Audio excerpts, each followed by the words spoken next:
He used to wake up before dawn, weak eyes, trembling hands, and a bent back. Yet his habit remained the same. The same father who was once the pillar of the entire household.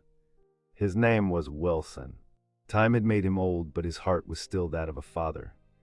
There was a time when Wilson wandered from city to city just to earn 2 meals a day.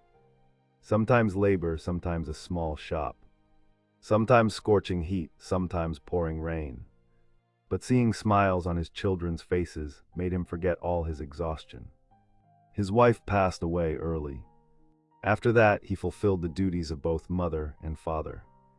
He never let his children feel that their mother's shadow was gone from their lives. He wore torn, old clothes himself, but kept his children neat and clean. He stayed hungry himself, but never let his children's plates be empty. Time passed. The children grew up. One became a doctor, another a businessman. Another settled in a city far away. Wilson was happy. He believed his sacrifices had paid off. But then time took a new turn. He began to fall ill. The father who once carried others' burdens was no longer able to get out of bed himself.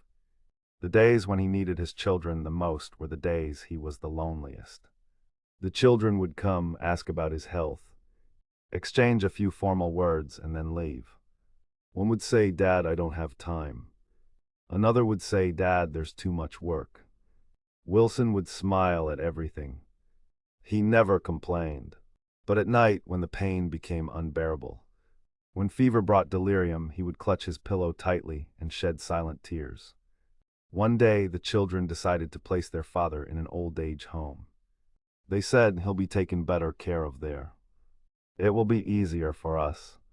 Wilson said nothing. He simply nodded. The house he had built with his youth was the same house he was quietly taken away from. In the old-age home, days were all the same, slow, silent, colorless.